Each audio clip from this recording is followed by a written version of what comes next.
What happens when Batman's most unpredictable villain gets her own spotlight in a story that's equal parts hilarious chaos and genuine heart?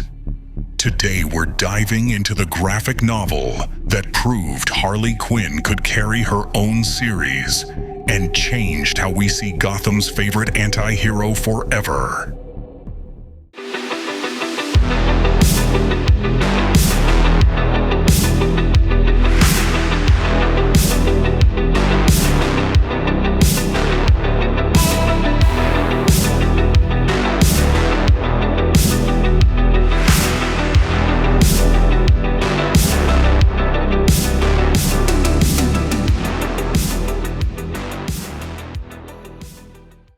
Welcome back to Top Secret Inc., where we uncover the hidden gems and explosive secrets of the comic book universe.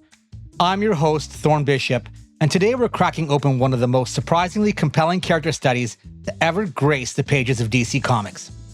We're examining Harley Quinn Volume 1, Preludes and Knock-Knock Jokes, collecting issues 1 through 6 from the 2000 series written by Karl Kesel and Terry Dodson.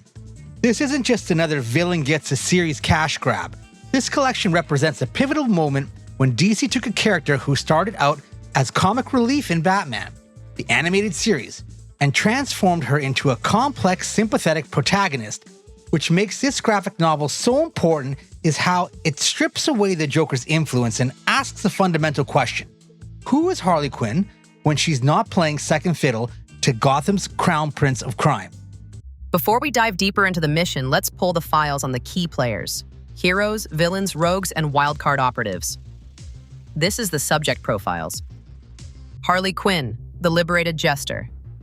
Fresh out of Arkham and newly separated from the Joker, Harley Quinn is trying to forge her own path in Gotham's criminal underworld. She's got the skills of a trained psychiatrist mixed with the unpredictability of someone who's completely lost her grip on conventional morality, making her both dangerous and oddly endearing. Poison Ivy, the toxic best friend.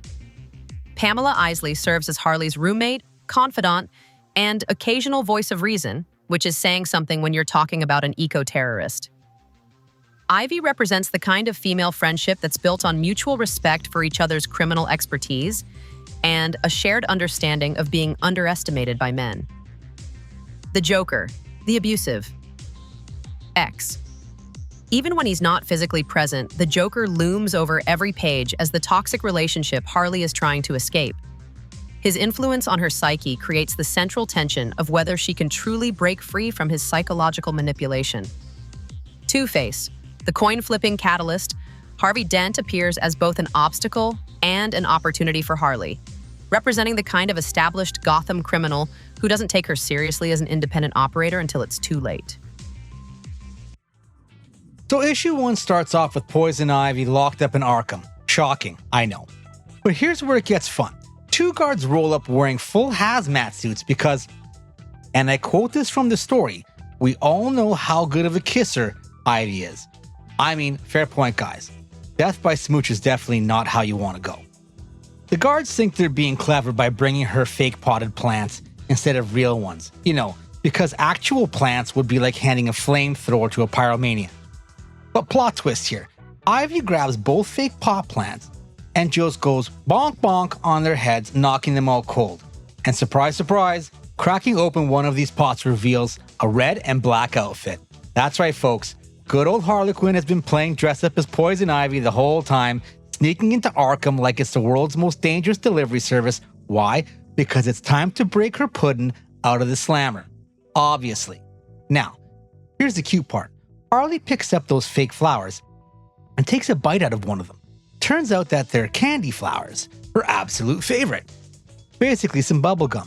So she's strolling down this hallway full of cells, you know, just your typical Tuesday night in Arkham, blowing bubbles like she's on a casual evening walk, when she finally finds the Joker's cell. Does she pick the lock like a normal person? No. She takes the gum out of her mouth, rolls it into a little ball, and whips it at the door. The door explodes into 100 pieces because apparently Harley's been packing her gum with more explosives than an Arnold Schwarzenegger movie. And then there he is, Mr. J himself, lying on the floor, laughing his ass off, back together with his little Harleen. Now, we cut to Buster Lewis, and Martin, a few of the Joker's goons. Well, Martin's really the new guy, and let me tell you, the other two are absolutely roasting the poor bastard because he has the sense of humor of a wet sock. They're basically telling me better to learn to find things funny or the Joker's gonna rub him out completely out of the picture. And honestly, in the Joker's organization, that's probably the nicest career advice you're gonna get. That's when Harley kicks open the door like she's auditioning for an action movie, carrying the Joker in her arms. And wow, Mr. J looks like he got hit by a truck. Bandages on his arm and his head. I guess Harley might have miscalculated the amount of explosives to throw at that door. Oops. The boys put the Joker to rest so he can heal up. And what does Harley do? She starts messing around with the Joker's dangerous toys, because apparently nearly blowing up her boyfriend wasn't enough excitement for one day. It's been a couple days and Mr. J is still out of it, like he's been hitting the ketamine a little too hard. But Harley's been busy doing some home decorating, and shows off the bedroom she's accessorized. Finally, the Joker snaps out of it, and the sight of this bedroom brings him back to reality. Classic Joker. Nothing says, "I'm feeling better," like judging interior design choices. Harley's so happy she leaps on top of him, which causes him to spasm in pain and collapse on the bed. Smooth move, Harles. He starts screaming for water and she runs out of the room to fetch it, for him like the devoted girlfriend she is. As soon as she's out of the room, the Joker's demeanor shifts, and we get that cruel look on his face that reminds us why he's, you know, a psychopath mass murderer. He tells us how happy he is that she's finally left the room. Pretty harsh. He's hunting around for his utility belt when Martin tries to buddy with him. Martin mentions about something how smart it is to just use Harley, which is definitely not the time or place for relationship advice. Mr. J doesn't even know who this guy here is, and he's clearly not impressed with Martin's social skills. Out of fear, Martin reaches for his pistol in his pants. Big mistake. Mr. J snatches it out of his hands faster than you can say, "Why so serious?" and puts the gun to Martin's head while slipping a cigar in his mouth.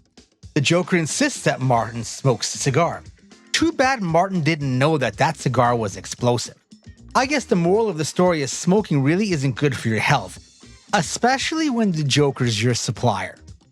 Now we cut to a new, soon-to-be-open Gotham music park called Happyland, because nothing says family fun like a theme park in the most crime-ridden city in America. We've got Bruce Wayne, Happy Jack Happy, who's the park owner, and his wife there. Happy's smoking a cigar, hopefully not an explosive one, telling Batman about the angle of the park. They're gonna have employees in costumes running around dressed like Batman, Robin, and all the associated heroes and villains. They've even hired a sexy female to dress as Robin because apparently someone thought, you know what this family-friendly theme park needs? Sexualized teenage side chicks. You can just see how absolutely thrilled Bruce Wayne looks. I'm sure he's thinking, great, now I get to watch people make a mockery of my night job while I smile and just write checks. Back at the Joker's hideout, Mr. J is reading the paper, while Harley's trying to peel his clothes off to give him a body massage. Romantic? Sure. Appropriate timing? Well, that's debatable. Then all hell breaks loose. The Joker slams the paper on the ground in pure rage and tells Harley to pick it up and read the headline. That's how they learn about Happyland. And let me tell you, the Joker is absolutely pissed that they're exploiting him for profit. Because apparently even homicidal maniacs have standards about brand licensing.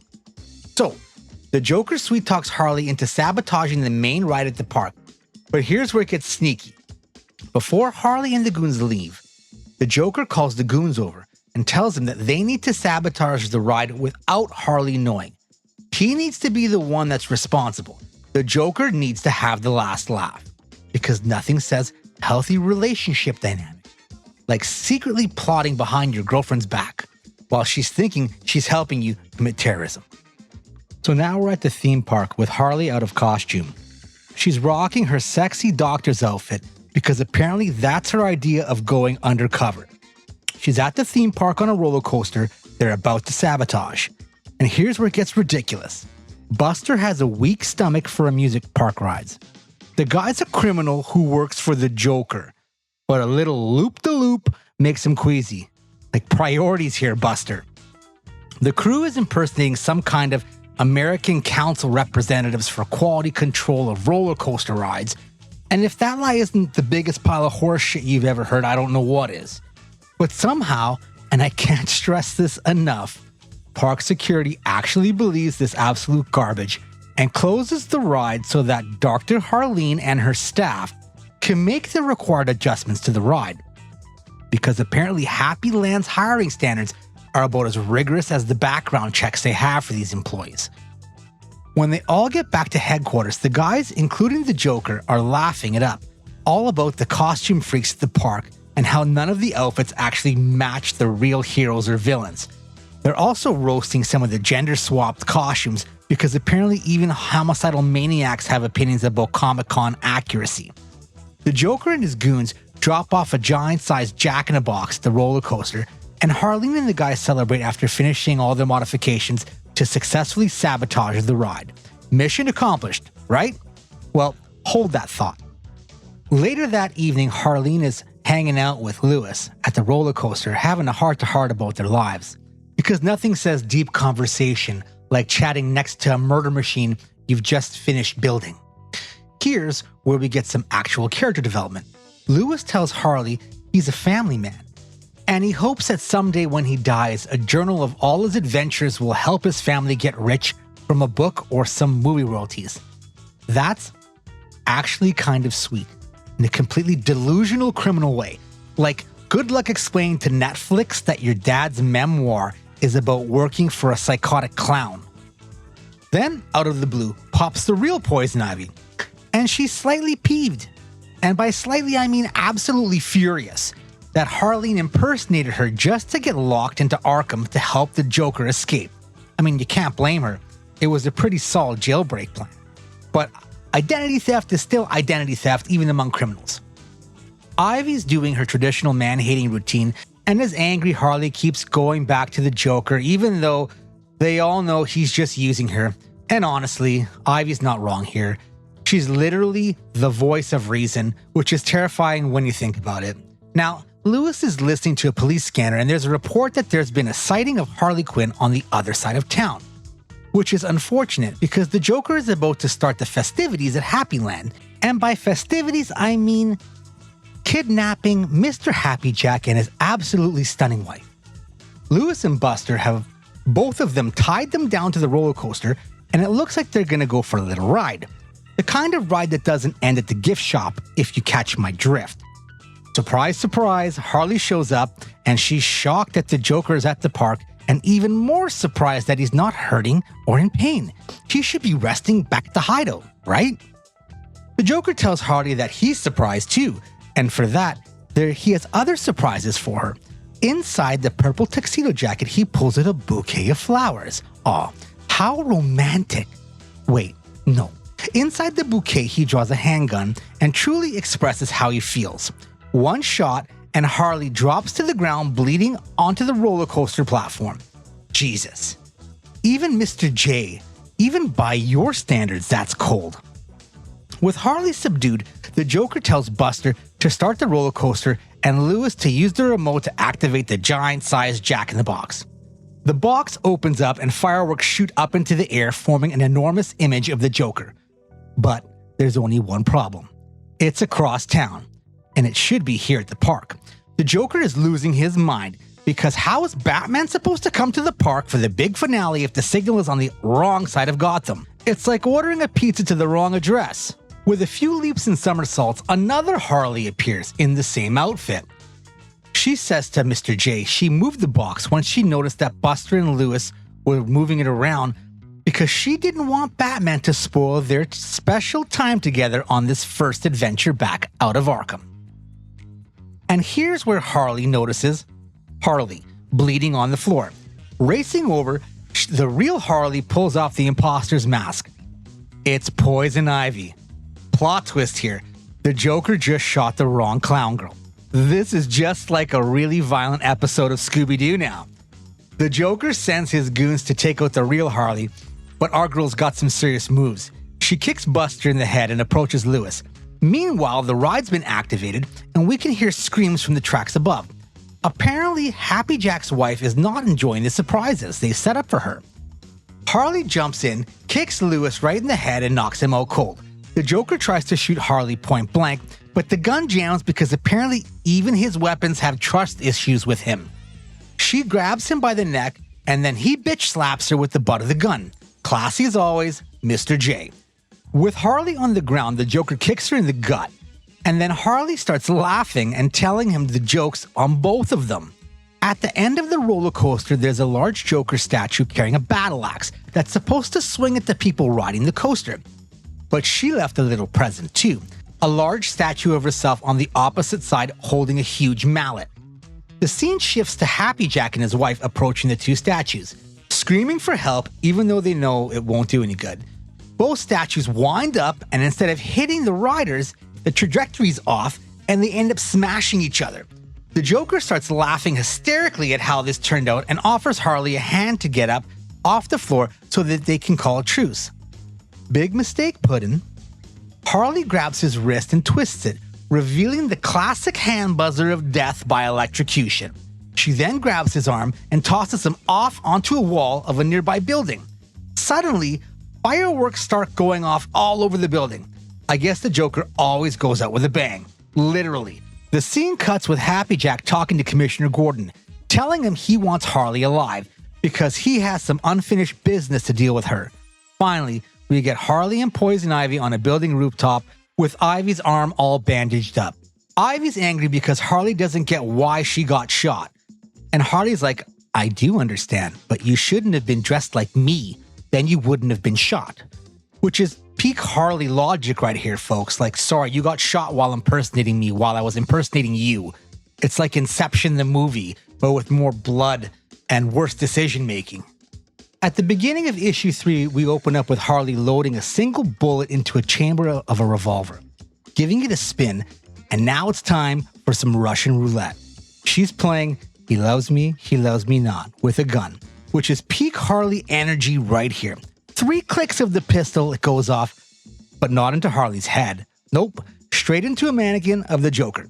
Apparently, he loves her not. Subtle as a brick, right through a window, this one. Back to the lair, Harley and Ivy are just chilling out, but Harley's freaking out because she's single. The Joker doesn't love her. Ivy's trying to be supportive friend with her you don't need no man routine, but Harley doesn't want to hear it. In her panic, Harley starts rummaging through a pile of trinkets and grabs what looks like a fire extinguisher and starts spraying Ivy with it. The bottle says, "Weed be gone." Ivy starts screaming, "I'm melting!" like the Wicked Witch of the West, which is honestly hilarious. I'm guessing this is Harley's way of saying, I need some time to think by myself, though I don't think Ivy actually got hurt with the weed extinguisher. Next, we jump to Harley by herself watching TV and sucking on a lollipop. She's watching a daytime talk show, and the topic of today's show is men who don't love their women, because apparently the universe has a sick sense of humor about timing. Harley's day is definitely not getting off to a great start. Then we get the classic shoulder angel devil situation. A little angel version of Dr. Harleen pops up on Harley's shoulder, telling her to get her mind off the Joker, to keep busy, and maybe find some work and make some money to stay afloat. You know, like practical advice. But then on the other shoulder pops the little Joker, devil with a trident, telling her it's a waste of time, she only needs to do one big job, enough to keep her going for a while. And here is where she sees the happiness on her own face. She's completely delusional about the Joker, who literally just tried to murder her a few days ago. Classic toxic relationship behavior, but definitely with more explosives. We cut to a scene where there's a bunch of mobsters are just chilling at a social club when someone comes crashing through the sunroof, smashing glass everywhere. Batman? Nope. Just Harley making the grand entrance because apparently doors are just for losers. One mobster named Nix pulls out a gun on Harley, and she just cold cocks him right in the nuts. He drops like a sack of potatoes, and suddenly everyone's got knives out, and they're closing in on a smiling Harley. Because nothing says I'm having a great day like being surrounded by armed criminals while grinning like a homicidal maniac. Now we got 2 guys racing into the bar like they're a bride late for their own wedding. Their names happen to be Mr. Zed and Mr. Abel. They get inside, Harley offers him a seat, but unfortunately there's none available because all of the unconscious bodies are everywhere. The two new goons find out Harley's responsible for all the damage.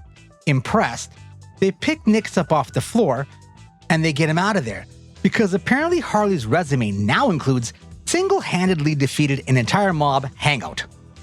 We get to a scene where Nix wakes up from being unconscious, and we find out that Two-Face is the big bad here.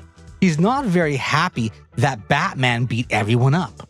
Then Harley magically appears from the rafters, telling him it wasn't Batman, it was the best piece of ass in Gotham. Two-Face isn't very impressed with her sales pitch, so he tells his goons to kill her while he's flipping his coin. Because, that's how you make all your important decisions in life. But before the guns started blazing, Harley somehow manages to sweet-talk her way into a position as second in command for Two-Face. She even gets the goons to vouch for her credibility, which honestly is quite impressive salesmanship here. The coin gets flipped again, and Two-Face hires her. She tries to celebrate with them, but that ends up as being a huge fail. These guys don't have any sense of humor at all. A really tough crowd. Two-Face gives her her first job. There's a guy out there named Oscar Cartwright who's got a hot mistress named Dana and a super hot wife named Anya. Anya knows about Dana and doesn't even have a problem with it because she's happy with all the money and their current arrangement. The job is for Harley to kidnap Oscar so that they can get ransom money from both the wife and the mistress, double dipping on the extortion. This is the sweetest business deal all week. We jump to Oscar and the Penguin at the Iceberg Lounge.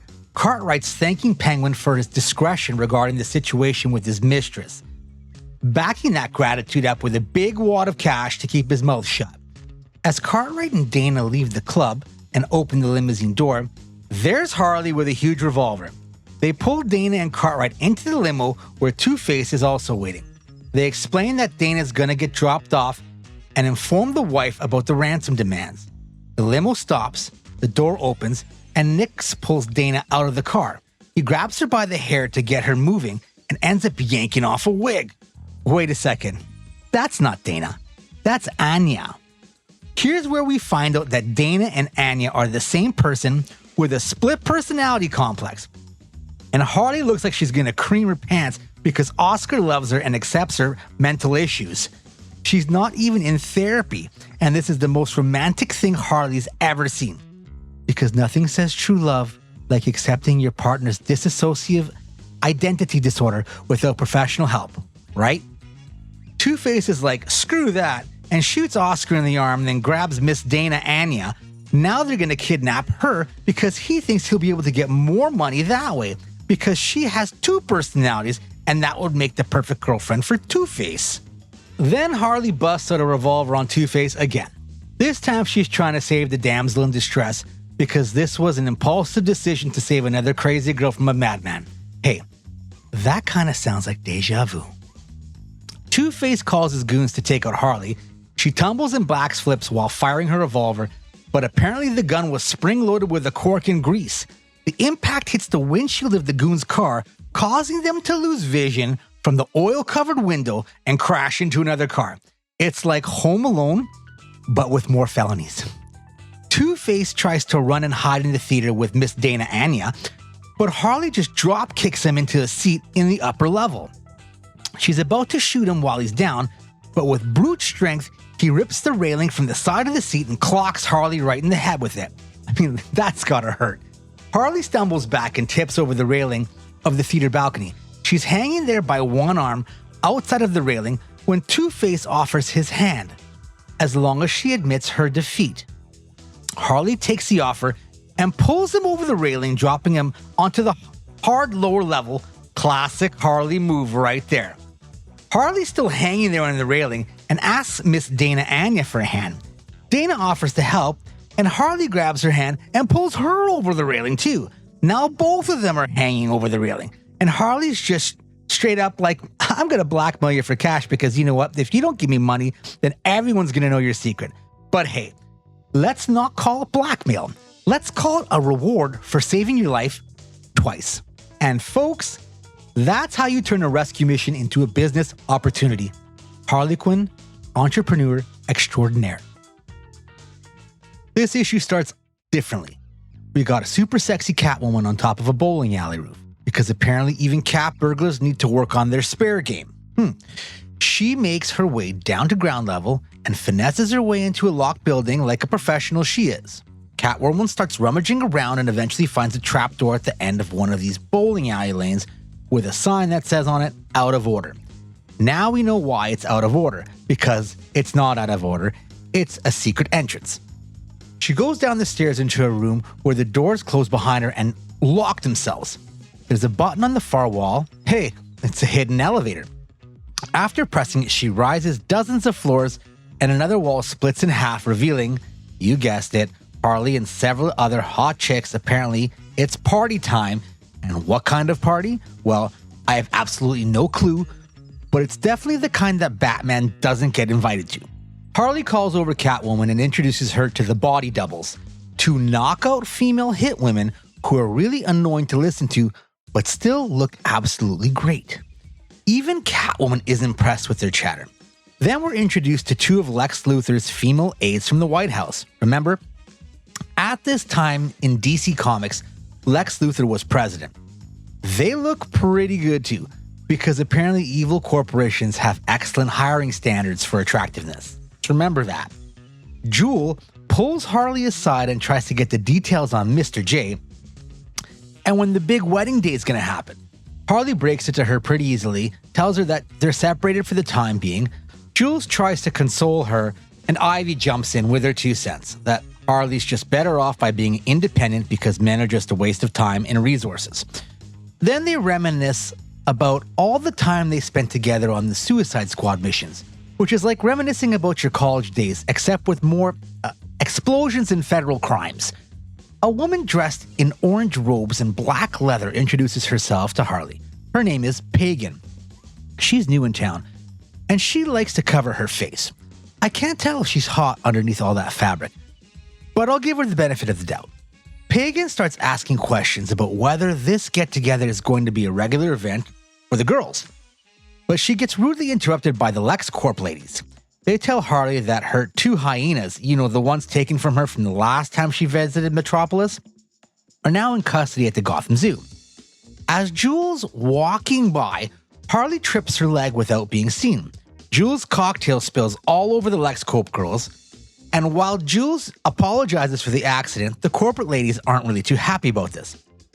And I can smell a cat fight brewing. The 2 LexCorp girls threaten to find a way to get Jules custody of her child revoked for breaking parole to be at the party they're at tonight, but Harley steps in and tells the 2 Barbie dolls it wouldn't look very professional for presidential aides to be at this party either. Blackmail swings, I guess, in both directions, ladies.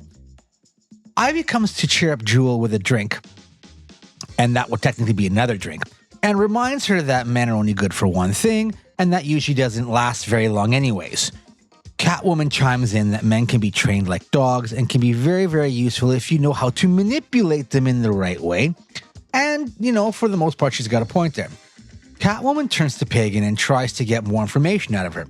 I think her cat intuition is kind of firing off here.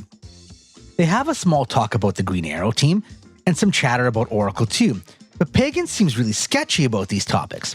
The body doubles are chatting it up with LexCorp girls, and the conversation turns to Superman.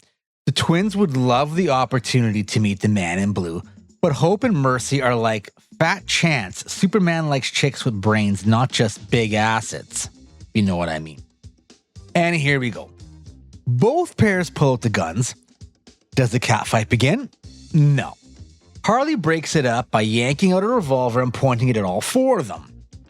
Now, just to ease the tension a bit, the elevator door swings open, and hey, it's the pizza guy. Wait. I think I've seen this movie before. 9 Girls and a Pizza Guy. I don't think that one won any awards. We cut to the entrance of Oscar Cartwright's mansion now, where the security guard is talking to Oscar's former bodyguards. You remember, they got fired for incompetence after letting Two-Face kidnap him and his wife. And now that they've been hired by Happy Jack to find Harley, Oscar's apparently the best lead that they've got, if not the only lead. Then, a very attractive woman with a badge shows up claiming she has an appointment with Mr. Cartwright. Her name, Overhearing it is Dr. Carrie Chispasso, and she enters past the gates. Outside, a black car rolls up, and hey, it's Happy Jack, looking for intel on how the search is going. The guys try lying about not being able to enter the house, and Happy Jack just laughs at them. Basic biology, boys, he says. Dr. Chispasso works for me. She's former FBI, and when she's done here, she'll be working with the both of you. So, now we head back to the party. The pizza delivery guy's having an interesting time, let's say that. The ladies have them strung upside down like a piñata, and they're just spinning them around. I can tell you this is definitely like the other movies that I've seen involving pizza guys in this scenario. Jewel looks pretty plastered from all the drinks Ivy's been feeding her, and Hope and Mercy challenge her to a game of truth or dare. In her drunken state, Jewel picks truth, because that's probably the easier one. And we find out she's a complete psychopath. The LexCorp ladies asks if Punch is the only guy she's ever fallen in love with. Turns out Jewel used to date a chef, and somewhere in the process she gained some weight from his cooking. Apparently those few pounds were the equivalent to obesity with a side order of diabetes in her mind. So she had to permanently take him out of the picture so Punch wouldn't find out. Then Jewel passes out, drunk. Yikes. Our pizza boy has totally had enough of the fun and pleads to get untied when a ninja star comes flying from out of nowhere, snaps the rope in half, and he lands in Pagan's arms. Harley challenges Pagan to a game of truth or dare while she's holding him, since she's such a killjoy here. Pagan says, okay, dare. She drops the body on the floor. Harley dares her to take off her mask. The body devils protest at this. Asking someone to remove their mask is completely out of bounds, which is rich coming from two women whose entire gimmick is being identical. Harley's suspicious because Pagan's getting sketchy whenever they talk about Green Arrow and Black Canary. In anger, Pagan grabs her face coverings and says, I'm not the Black Canary. The robes get stripped off, and what we have here is an absolutely stunning Thorne. You remember, Rose Forrest, the vigilante with the split personalities. The girls reach for their weapons as Thorne makes a break for it with the pizza guy on her shoulder. Bullets are flying, Ivy's on the balcony, and Thorne takes a leap, pivots off Ivy's head, and jumps off the balcony. Remember, they're 20 stories up off the ground. In mid-air, Thorne fires a grappling device and swings out of there, getting away with style. After the jailbreak excitement, the girls are all laughing it up, and Harley pulls them together to let them know that she's finally going solo. This is her time to make something of herself, because nothing says personal growth like a girl's night out that ends in gunfire and someone escaping via grappling hook from a skyscraper. Okay, so now we're jumping into issue number 5. And we kick this off with Lewis lurking in the back alley of Gotham with a flashlight, because even criminals need to work the night shift. From out of nowhere, he gets tackled by, you guessed it, Harley. She picks him off the ground and gives him a massive bear hug because nothing says professional reunions like surprise tackles in dark alleys. She's so happy to see him again, and we find out Lewis is no longer working for the Joker. Harley mentions she's going big now and decides, I'm going to work for myself. For a while, they reminisce about their encounter where she knocked him out cold, and Lewis is actually grateful because a bullet would have been a hell of a lot worse than losing a few brain cells. I mean, that's a fair point there. Harley mentions she's looking for goons to roll with her, and Lewis says he's in, and the others will come as soon as, the word spreads that she's recruiting. He also mentions that a guy named Lenny Katarski bailed his ass out of jail, which is always a great start to any job interview. They enter a warehouse where there's some dude just waiting there for them. Harley looks at him and basically says, who the hell are you? And the guy introduces himself as Lester Wilde. And Harley claps back with what I can assume is some kind of insult about his appearance. But here's the kicker. He tells them to stay calm because he thinks he looks like a spitting image of the Joker. Lewis and Harley look at each other, and in complete shock, they break into tears laughing in front of this guy. And honestly, I can't blame them.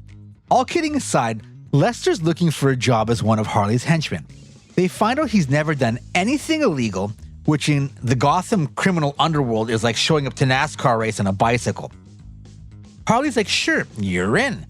But Lewis pulls her aside afterward, and he's concerned because Lester's not like right in the head. He thinks he's like Mr. J, and they need guys with like specialized training. Harley tells Lewis, well, he better learn fast because anything can happen to him, and really that's just not my problem. And here's where we find out that there's some serious HR policies that Harley's trying to roll in here. There's a knock on the door and another guy comes walking in. His name is Jix, and he and Lewis go way back. Lewis looks somewhat shocked at Jix's appearance because the guy looks like he's completely strung out. Harley walks Jix out of the warehouse and tells him to get clean because she's screening all candidates, and when he's ready, she'll find him. Lewis thanks Harley for getting Jix out of there because apparently he's a hardcore drug addict and just getting worse. Harley's like, yeah, no problem. I prefer the mentally unstable ones, not the chemically unstable ones. Because apparently there are some standards to henchman business in this world. They start screening a bunch of other random henchmen, each with their own issues. Hell, I wouldn't hire any of them either. Then Buster shows up thinking that Lewis is in charge. But that doesn't last very long. Harley asks if he's still pissed at her because she pummeled him the last time they met. Lewis has to convince Buster to say because he'd rather work for the Joker, but we all know how Harley will always go crawling back to Mr. J eventually. Harley's so happy Buster decided to join, so she jumps on his back for a big, massive bear hug. This gives Lester his opportunity to introduce himself and mention that Buster shouldn't be shocked at how much he resembles the Joker. Buster shakes his hand and tells Lester how much he hates his face and offers to fix it with his fist. This is a fine example of team bonding that I've ever seen. The two Bear brothers show up. Remember Nix, one of Two-Face's goons? Well, they're also looking for work too, and Harley's like, yeah, that'll do. But the wardrobe just won't. She disappears for a while and returns with matching henchman outfits for all of them. Funny enough, they all actually look like nice outfits. Casual, comfortable, kind of stylish, not too cheesy looking. Lester pulls Harley aside and tells her he hopes she doesn't feel like really uncomfortable with him resembling the Joker so much. He's not trying to replace him or anything. Inside her mind, we can see her daydreaming of Lester with cement boots being tied up with rope and then just being, gently tossed into the Gotham River. That's actually pretty concerning, but also totally on brand for Harley, so there's really nothing wrong here when you think about it.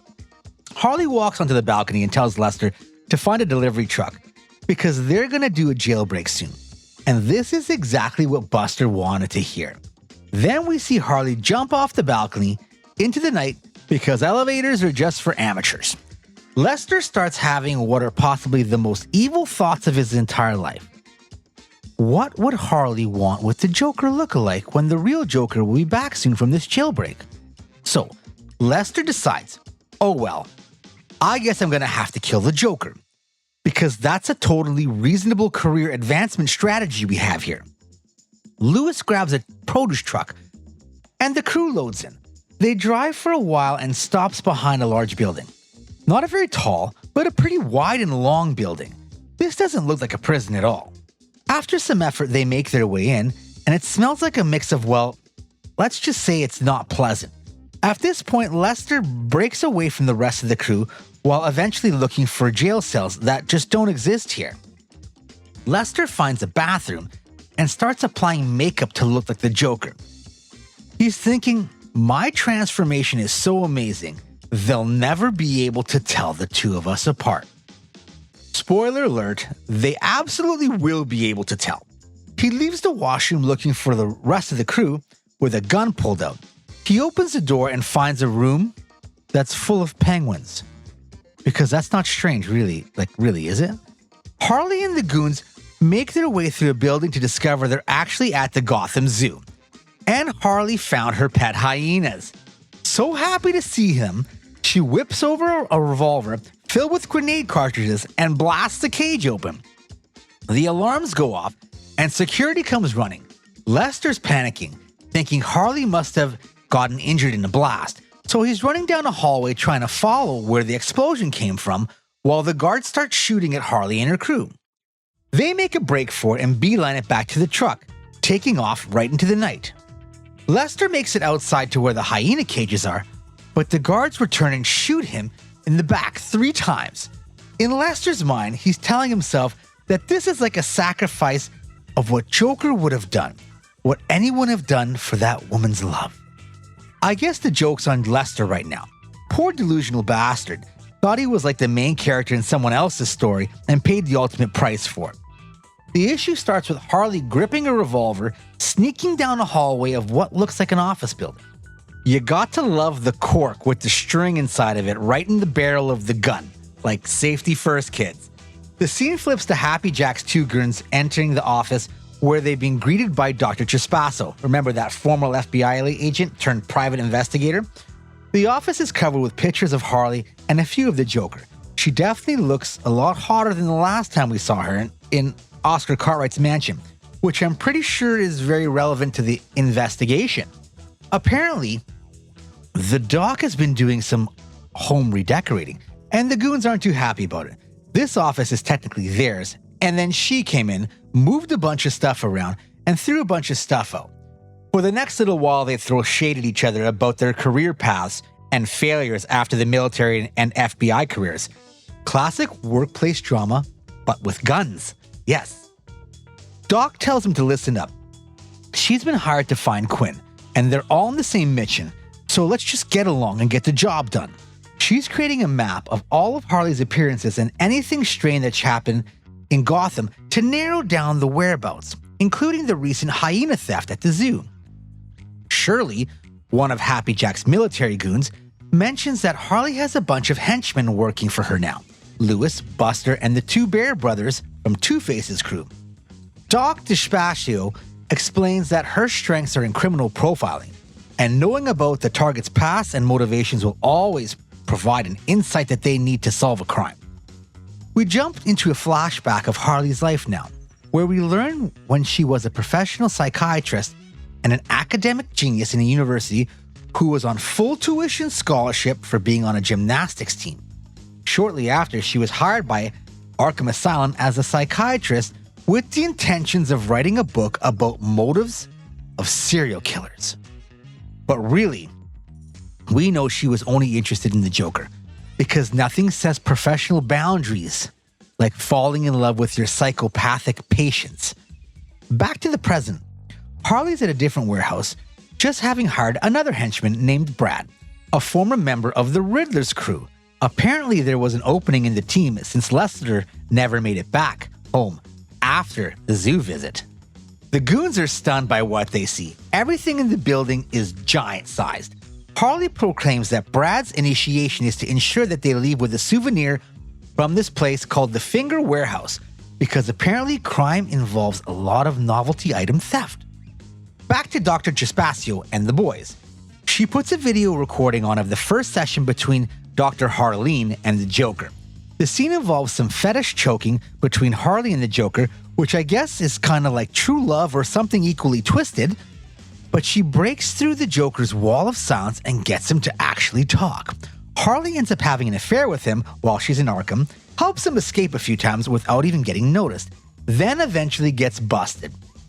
The medical board revokes her license, and she gets institutionalized for pleading guilty to assisting in multiple jailbreaks, all in the name of medical therapy.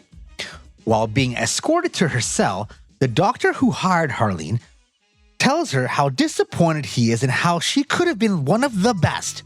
Harley laughs in his face and tells him she is one of the best, because to truly understand craziness, you need to become crazy and experience it. And that's actually terrifying philosophy for a mental health professional. So, now, anyways, Dr. Trespasso mentions that there's a rumor that Harley and the Joker aren't seeing each other anymore, but that's just speculation. Shirley chimes in with another rumor, that Harley's former friendship with Poison Ivy. She set her up with some kind of elixir to give her superhuman strength and dexterity. Doc says she's seen the medical reports from Harley's recent incarceration at Arkham. Her blood is clean. What they do need to know is that she will leave most Olympians in the dust. Suddenly, a police scanner goes off reporting a break-in at the Finger warehouse, and all three of them race out of the office.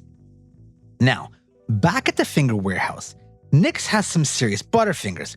He went to move a giant flower pot looking for some loot and didn't realize how light it actually was. It tipped over and broke a large window, and that set off a security alarm.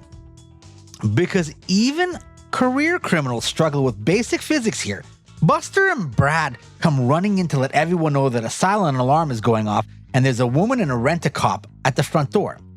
They should all bail before the real heat shows up. But Harley's like, just relax, I'll take care of the people at the front door. But first I've got a special job for Brad, our newest member. Doc, Shirley, and Abel are now in the building with pistols up on the hunt. Harley pops up on top of a giant massive 8-ball with a gun, welcoming them to the party. Before they can catch her, she jumps up and runs on the ball in the opposite direction, causing it to spin and collide into all three of them. It's like a Wile E. Coyote went to crime school or something here. They corner Harley sitting at the edge of a jester card, and they try to jump her. Harley whips out a massive pair of handcuffs and locks Abel and Doc together by the waist by them.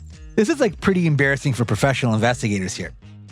We jump back to Brad sneaking around by himself in an area with a huge power drill, a bottle of wine, and a heart-shaped box. Shirley corners Brad behind the heart-shaped box, but when Brad tries to run, two rent-a-cops come rushing through the back door with guns pointed at them. Brad realizes he can't take out that many people. The cops try to shake down Shirley too, but he tells them he's a private eye working for Mr. Happy. Brad explains that Harley wants him to take the heart-shaped box and load it into a truck back at the loading dock. But he didn't realize it would actually be that big. And the cops are like, truck, loading dock. There's no truck in the loading dock. That's the first place we checked. Now we cut to a scene with a fully loaded truck driving off with Harley and the core team members. I guess she really did have a special job for Brad, being the distraction while they made off with the real score. Poor Brad. Welcome to the team, buddy. I hope you like prison food. Back to Happy's investigator's office.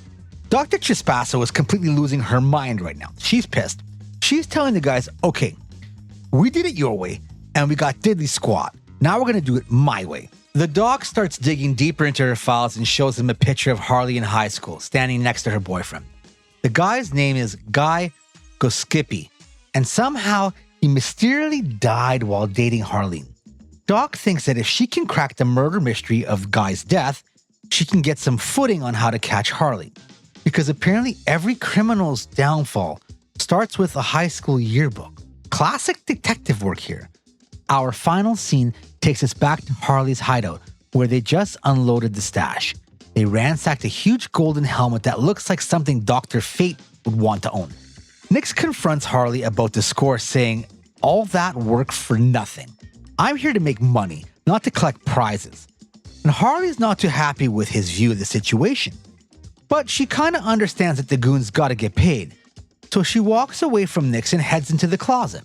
The guys are like, did she just walk into the closet by herself and close the door behind her?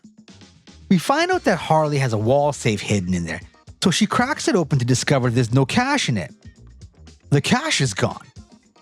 But there's a note. She picks up the note and finds out Catwoman cracked open the safe and stole all the money while she was out there with her goons robbing the warehouse. Catwoman, you are an absolute legend. But hey, that doesn't let Harley down. She comes out of the closet and announces to the guys, you guys want money? You're gonna have it. But first we gotta rob the Wayne Mansion. Because when you're broke and your crew is demanding payment, the most logical step is to absolutely rob the home of Gotham's richest man. And hey, what could possibly go wrong? Who wants to rob a millionaire? And let me tell you, this one's about to get absolutely wild because we're crashing Bruce Wayne's party and things are going to go sideways really fast. Issue 7 starts with an April Fool's Gala at Wayne Manor. Everyone's in costume except Bruce Wayne. I'm guessing this is some kind of masquerade party because Gotham's elite apparently loves themed events as much as they like getting robbed.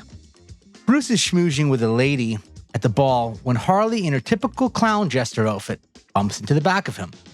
Bruce spills his drink all over himself, and the blonde, in a witch outfit, which is his bodyguard named Sasha, tries to get Harley to keep her distance away from Mr. Wayne. Bruce apologizes to Harley about the Wicked Witch, explaining she's just doing her job. Harley introduces herself as Harley, and Bruce cracks a joke about whether she's like the real Harley who helps the Joker escape from Arkham Asylum all the time. He also jokes about whether she had the time to poison the punch tonight.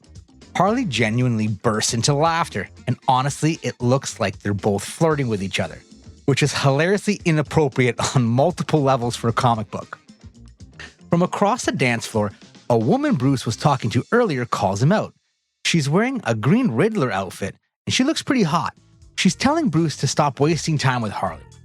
Bruce tries to brush her off because he'd rather be talking to Miss Quinn, but Harley waves and tells him not to worry because she's got other plans at the moment. At this point, we see a different guy in a yellow jester outfit talking on a hidden telecom device on his wrist.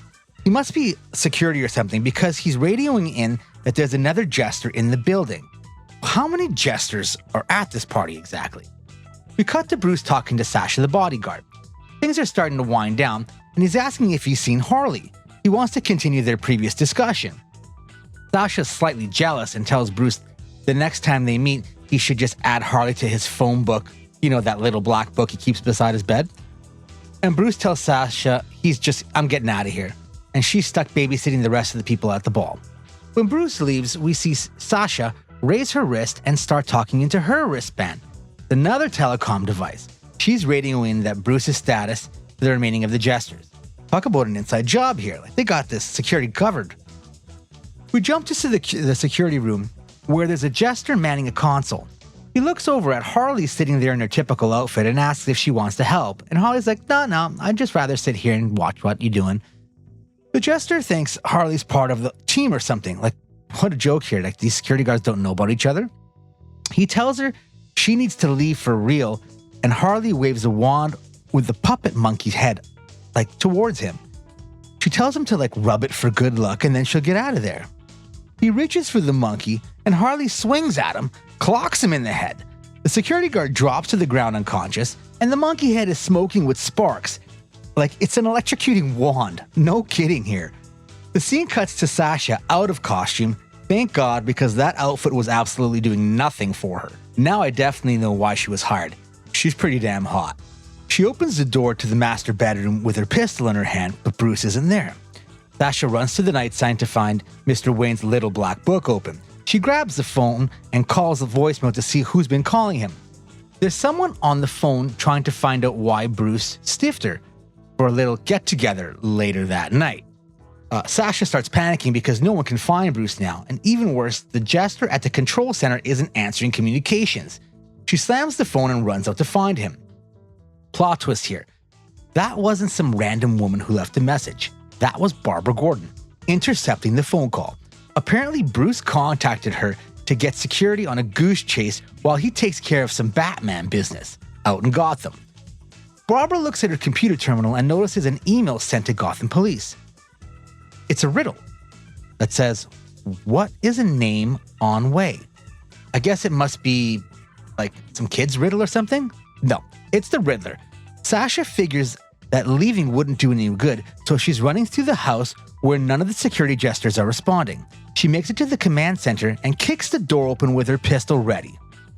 She swings the gun at Harley, demanding to know where Bruce is. In the room are all of Harley's goons, and Harley's shocked that Sasha's asking if the Joker's there.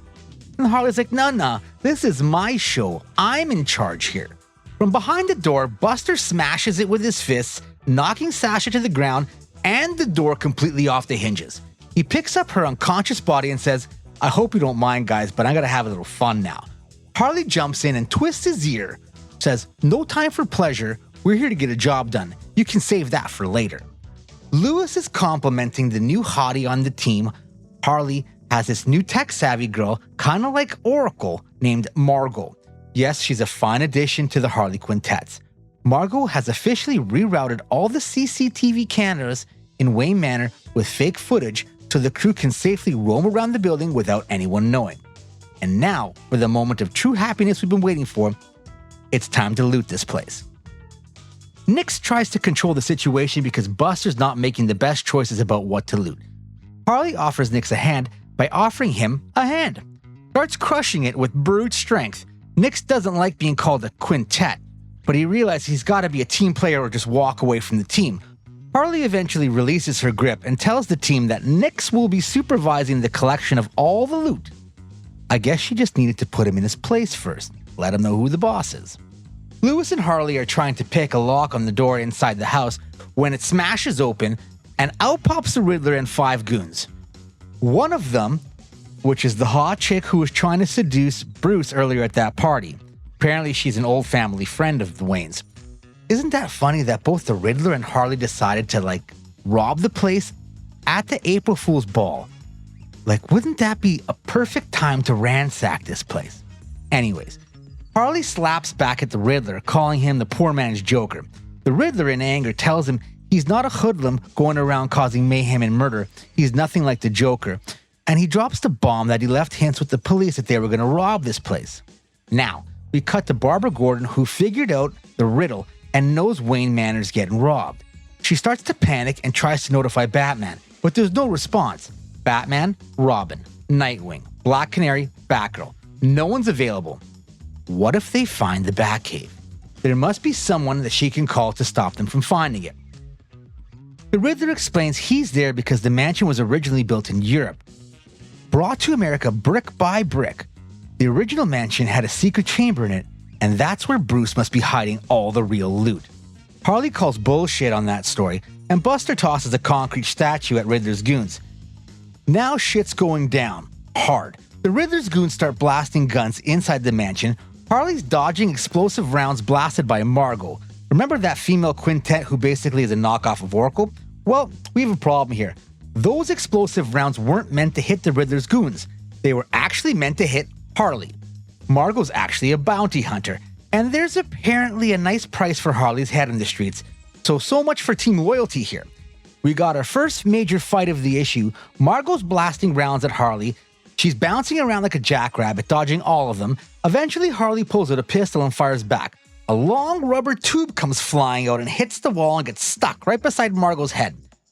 A cap falls off the back of it, revealing a lit piece of dynamite inside the tube. There's an explosion, and Little Miss Margot is now down for the count. If I bet on this boxing match, I'd be pretty pissed because it didn't even make it past the first round. Harley runs through the house and finds the Riddler sitting in the study holding the Riddler's cane. He mentions how disappointed he is with her and how she could have worked together with him to find the secret chamber. He then jumps out of the seat, pulls a thin sword out of the cane and presses it right against her neck. Harley's about to retaliate when the sunroof in the study just explodes. Glass flies everywhere. Is that Batman? No, not Batman. It's Big Barda. And now we jump into issue 8 called Gods and Mobsters. And buckle up because this one goes from 0 to absolute chaos in about 3 seconds flat. Big Bart is crashing through the sunroof of the study. Both Harley and the Riddler are having a what the hell moment, because who the hell is this giant Amazon woman falling through the building? Harley's brains start working overtime here, calculating her odds. She's thinking her best bet right now would probably be to put her money down on Big Barda winning this fight. Big Barda manages to land right in between Harley and the Riddler. Do we have a team-up? A 2-on-1 cage match? No.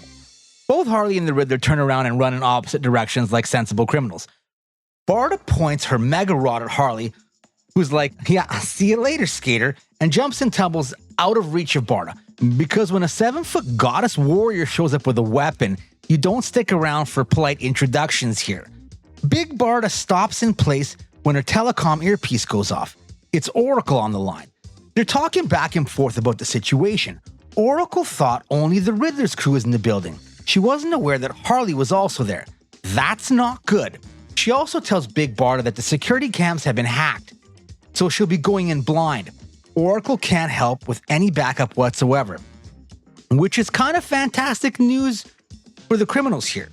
Barda starts walking down the hallway to find the perpetrators, and Oracle tells her she needs to make sure she doesn't destroy the place. Apparently, there are many priceless things that can't be replaced in this building. Barda drops the bomb that a grand piano was smashed in the study, and that one, I guess, didn't make it. Oracle specifically tells her to ensure at all costs that the bad guys do not find the entrance to the secret passage. Barda repeats the message out loud to confirm that she has the correct orders. Unknown to Big Barda, the Riddler was hiding nearby and heard everything about the entrance to the Batcave. The Riddler starts jumping up and down like a little kid in a candy store because now he has confirmation that the secret chamber actually exists. All he has to do is find it. From on top of a chandelier, Harley's squatting there watching the whole thing go by. She overheard Barda's conversation and she witnessed the Riddler doing like a little Irish jig. Now she's giggling at how childish he is, which is rich coming from a woman who's dressed like a jester. In another area, we got Nix and one of the Riddler's goons trading gunshots. Nix is really just a distraction so that Buster and Lewis can continue their search for the loot, which they don't find, but they do find Margot. Somehow she made it out of the room across to the other end of the mansion, really far from where Harley knocked her out.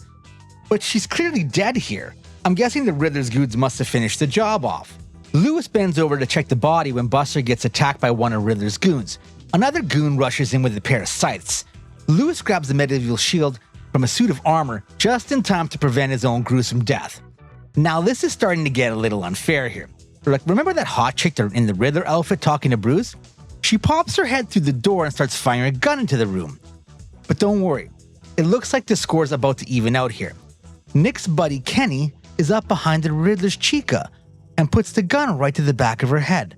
Politely, he asks the beautiful young lady to drop the pistol before a sudden accident might happen.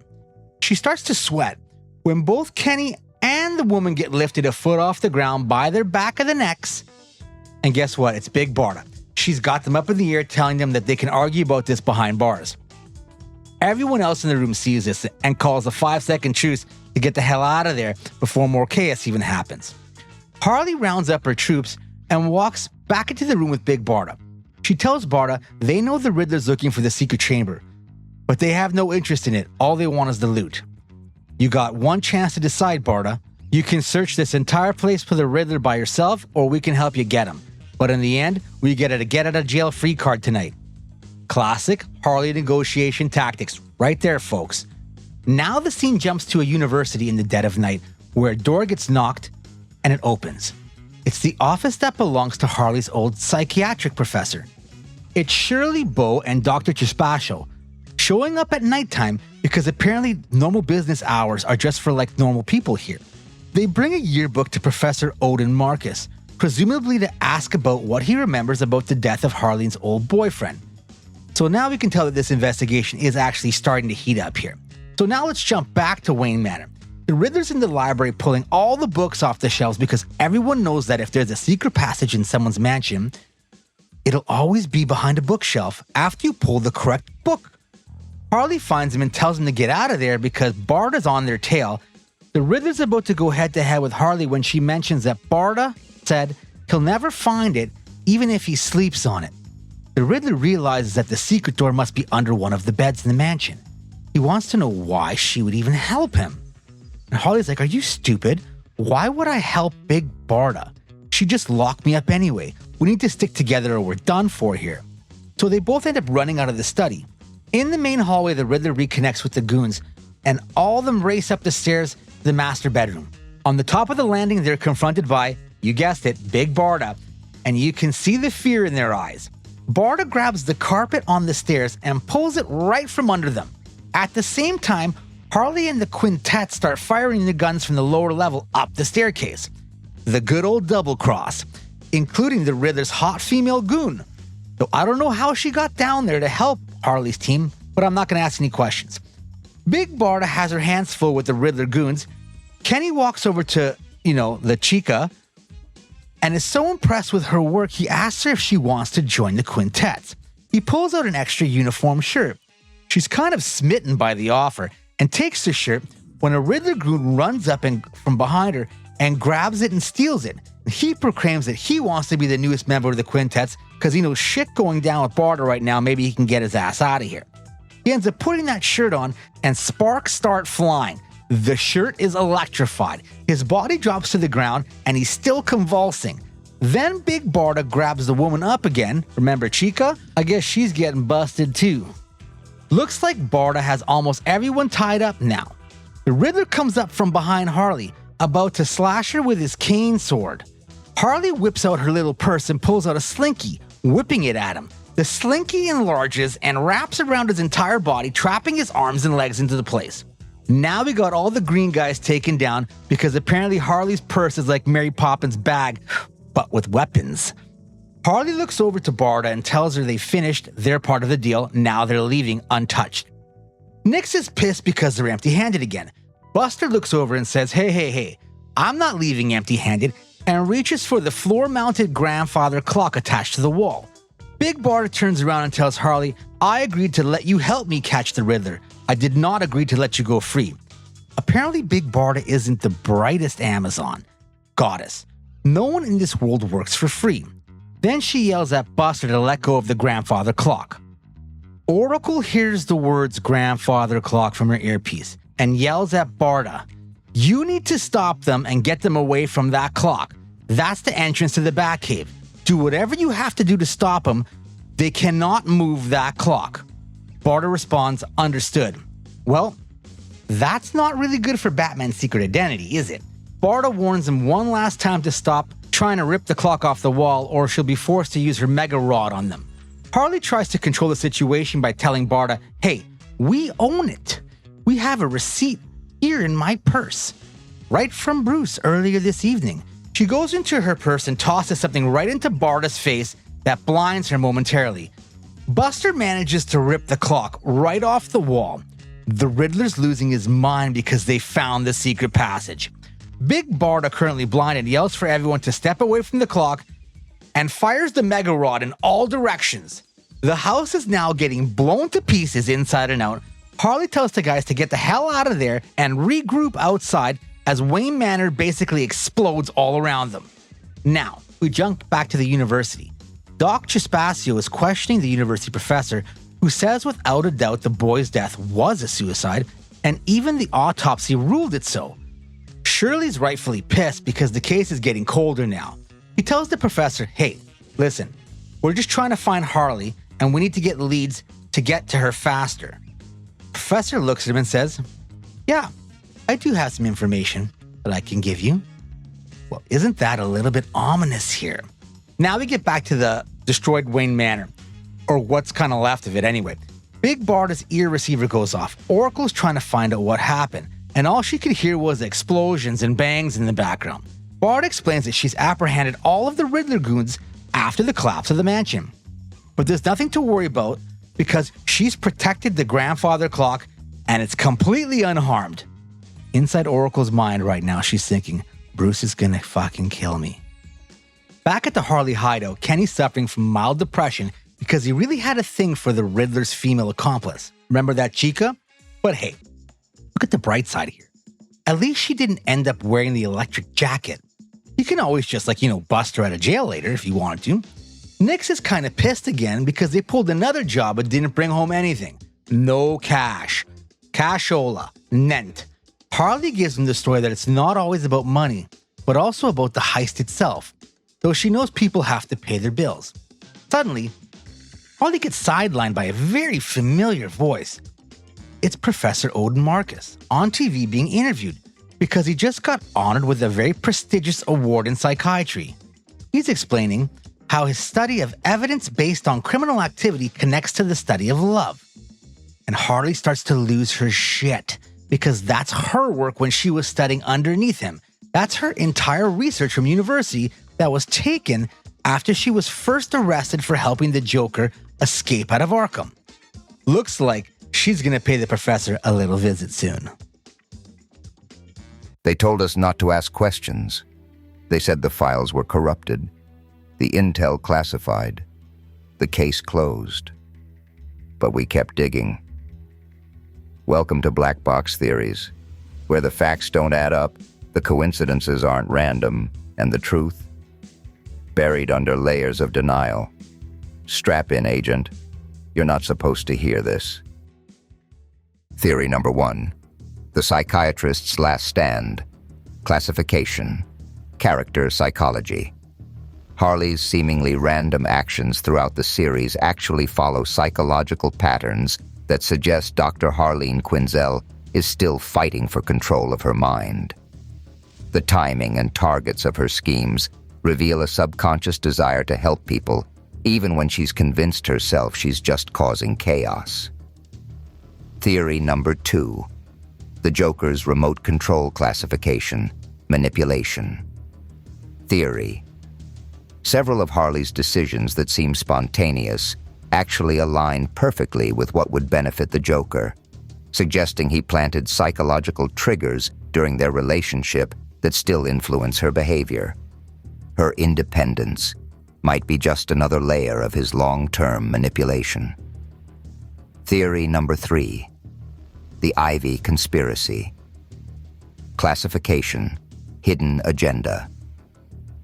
Poison Ivy's supportive friendship with Harley serves her own purposes by keeping a powerful ally close and creating chaos in Gotham that distracts from her own environmental schemes. Ivy's genuine care for Harley doesn't negate that she's also using her. Theory number 4. The Batman Obsession. Transfer classification, psychological projection. Harley's complicated feelings about Batman represent her transferring her need for a strong male figure from the Joker to the Dark Knight. Her attempts to prove herself to Batman mirror her previous desperate need for the Joker's approval. Theory number 5. The Arkham Alumni Network. Classification, criminal infrastructure. The ease with which Harley navigates Gotham's criminal underworld suggests there's an unspoken network of former Arkham inmates who help each other, creating a shadow support system that law enforcement doesn't recognize. This collection hints at connections that run deeper than individual criminal enterprises. The character development in this collection is absolutely stellar, and it's what elevates this from a simple spin-off to essential reading. Kesel does something remarkable by taking Harley Quinn, who was originally designed as pure comic relief, and giving her genuine depth without losing what made her appealing in the first place. We see her struggling with identity issues that feel surprisingly relatable. She's trying to find out who she is when she's not defined by her relationship with the Joker, and that's something anyone who's ever ended a significant relationship can understand. The brilliance is how Kesel shows her maintaining her chaotic energy while also revealing the intelligence and psychological training that made her a successful psychiatrist before her fall from grace. The writing walks a tightrope between comedy and genuine character study that shouldn't work, but absolutely does. Kesel has this incredible ability to make Harley simultaneously sympathetic and dangerous. She's not reformed or suddenly heroic. She's still absolutely a criminal who does terrible things. But we understand her motivations in a way that makes her compelling rather than just crazy. The dialogue crackles with wit and authenticity, and Harley's voice comes through crystal clear on every page. Her interactions with all the other characters reveal different facets of her personality, from her genuine relationship with Ivy to her complicated feelings about Batman and her past with the Joker. Terry Dodson's artwork is perfect complement to Kesel's writing, bringing a style that's both cartoonish and grounded. His character designs give Harley an expressive range that allows her to be genuinely funny, genuinely threatening, and genuinely vulnerable, sometimes all in the same panel. The visual storytelling does heavy lifting in showing Harley's emotional state without relying on exposition. Dodson's background captures Gotham's grimy atmosphere, while his character work keeps things light enough that the humor lands effectively. The world setting feels authentically Gotham, while also being distinctively Harley's corner of it. This isn't the dark, brooding Gotham of Batman stories. It's a more colorful, chaotic version where Harley's particular brand of mayhem makes perfect sense. The tone manages to balance dark themes like abusive relationships and mental health with genuine human and heart. It's dealing with serious subject matter, but never becomes preachy or loses its entertainment value. The themes of independence, identity, and toxic relationships run throughout the collection in ways that give weight to what could be just zany adventures.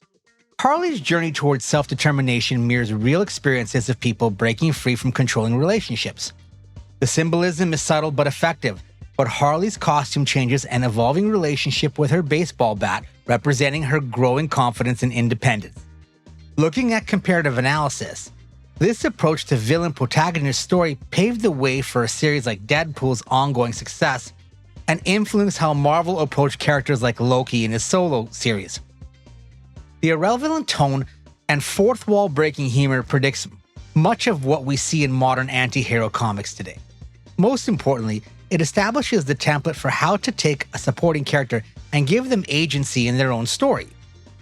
The reception was initially mixed among hardcore Batman fans who weren't sure what to make of the Harley Quinn solo series, but it quickly gained a devoted following. Critics praised the character work and humor while noting how successfully it expanded the Gotham universe.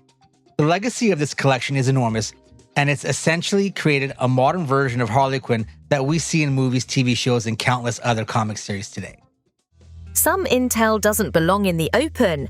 When a story gets too twisted, too dangerous, or just too damn weird, we file it under Red. This is the Red Files, classified content, high-risk statistics, and the kind of secrets you don't unsee once exposed. Proceed with caution, Agent. Red File Number 1. Animation Origins.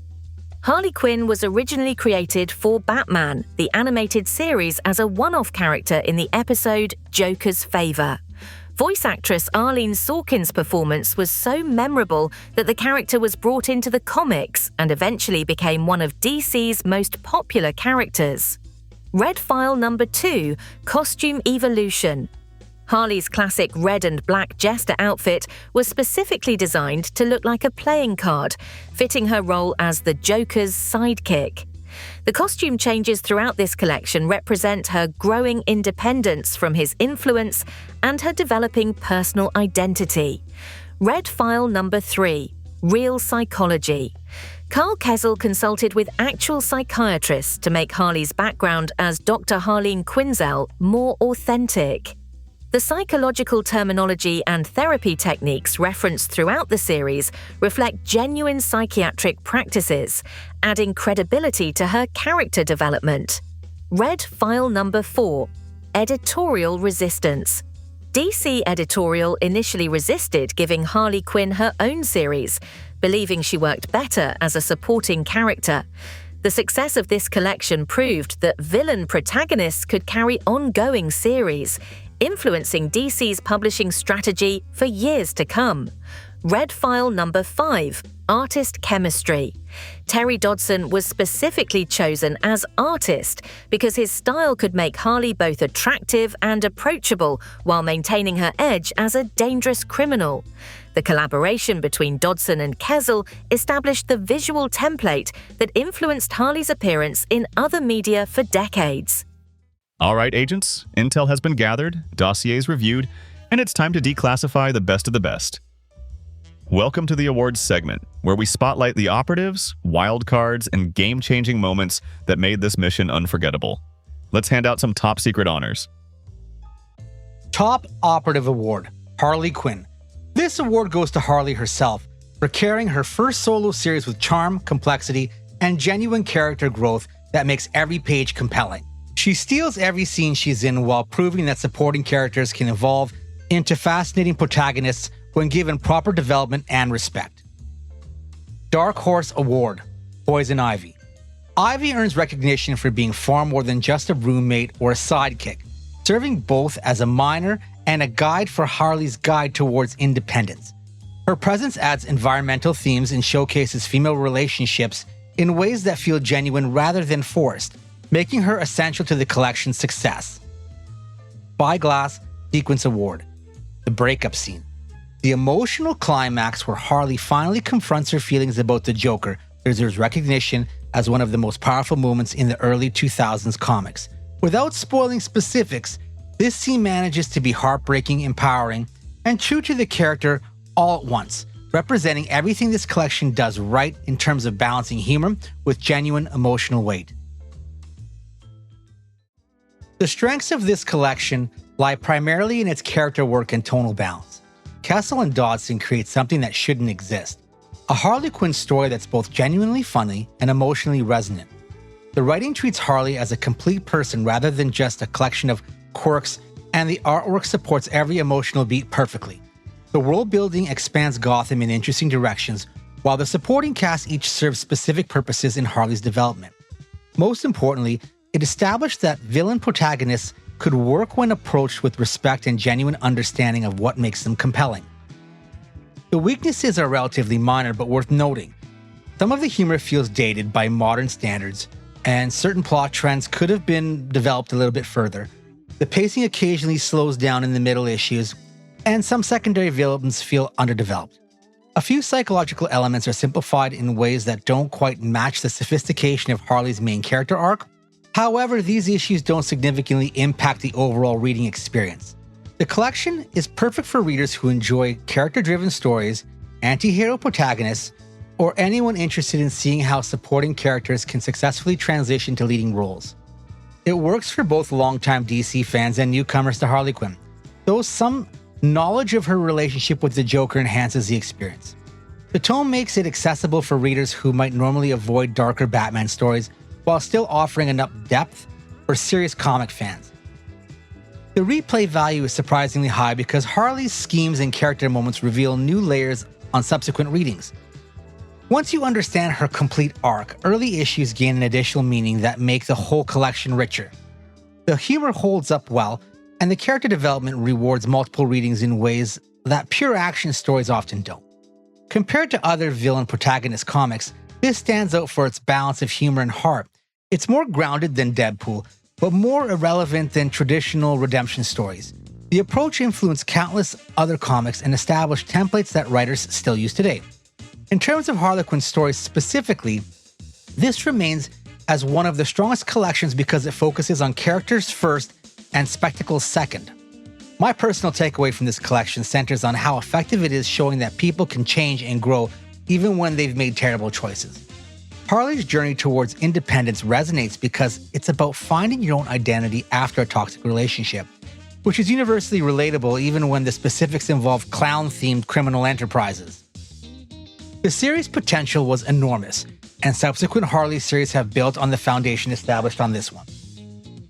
Karl Kesel deserves recognition for taking a character who could have been a throwaway spin-off protagonist and creating something with genuine literary merit.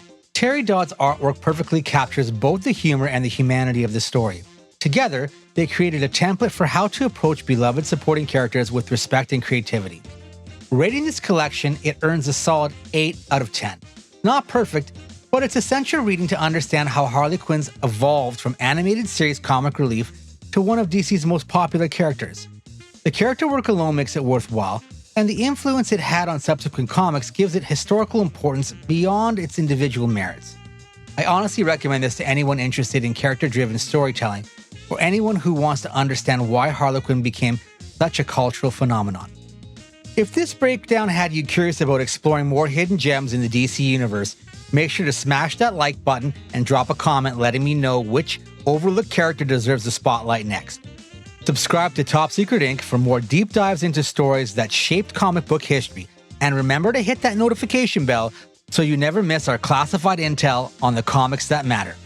Whether you're Team Harley or still think she's better as a sidekick, this collection proves that every character deserves a chance to surprise us. Until next time, keep your secrets close and keep your comics closer, because at Top Secret Inc., we believe that behind every great villain lies an even better story waiting to be told.